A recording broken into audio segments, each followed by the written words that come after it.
بسم الله الرحمن الرحیم. څنګه چې تاسو ته ښکاري چې زه نن دارالعلوم کنز الایمان مسجد سیدنا امیر حمزه رضی الله تعالی عنه کې ولاړ یم چې په دې کې د وضوخانې د اودس چاردام د پاره د هغې تیارې شروع دی او کار شروع دی. دا طالبان په مدرسه کې لګیا دي چې د وضوخانې تیاري د پاره کار سټارټ دی. خو مهرباني وکړئ تاسو مسلمانانو ته زه دا یو پیغام درکول غواړم چې په دې کې څوک جاني مانی امداد کولی شي او دې کې څه قسمه تعاون کولی شي، نو دا هر څه تاسو مخامخ دي چې په دې کې د رنګ کار هم شروع دی په دې مسجد کې او په دې کې د اودس چاردام دپاره د زی بندوبست هم شروع دی. خو د مالی حالاتو په کمی په بنا باندې دې باندې کار ډېر سلو روان دی. نو مهرباني وکړئ زموږ دا آواز هر مسلمان ته ورسوئ چې په دې کې څوک څه قسمه شراکت کولی شي او هغه د ریت په شکل کې وي، د خښتې په شکل کې وي، یا د سیمټو په شکل کې وي، یا همداسې تعاون د پیسو په شکل کې کوي. نو موږ به په دې ویډیو کې تاسو سره د مختمم صاحب نمبر شیر کو. مهرباني وکړئ ویډیو شیر کړئ چې هر مسلمان رور په دې کې حصه واخلي او دا صدقه جاریه د خپلو مشرانو دپاره او د خپل ځان دپاره په دې کې دستیاب کړي او هغوی ته په یو خیر او خوشحالي میلو شي.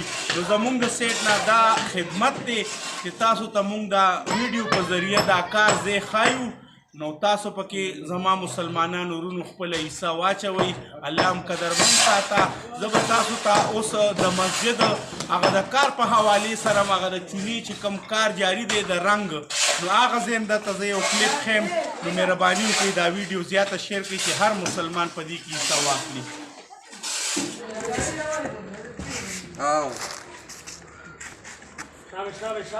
زه عمران غړی کې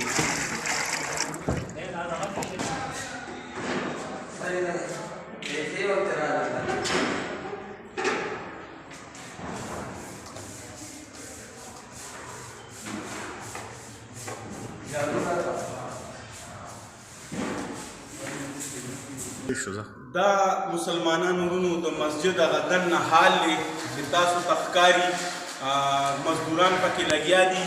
نو مهرباني وکړئ په دې کې ضرور خپله حصه واچوئ او خپل د ایمان هغه د آخرت دپاره چې کومه ذریعه جوړېږي نو هغې دپاره غم وکئ. کر د ګلو کړه چې سیمه دې ګلزار شي. نو د ګلو کر دی ما تاسو ته خپل خدمت پیش کړلو. دې کې د خیر سره په 13 تاریخ دستربندیم ده. نو که په هغې کې هم تاسو خپله حصه شاملولی شئ نو ډېره به ښه وي. الله هم قدرمند ساته. زموږ دا عرض قبول کوي او د مختمم صاحب نمبر به زه تاسو ته په سکرین باندې پرېږدم. تاسو مختمم صاحب سره رابطه هم کولی شئ، آنلاین هم ورته تاسو پیسې کولی شئ او چې څه قسمه ستاسو ته اسانتیا وي نو هغه انشاءالله هغه طریقې سره به موږ تاسو سره مرسته کوو. مونږ به هم خدمت کوو، تاسو هم په دې کې خپل خدمت ادا کوئ. الله هم قدرمند ساته.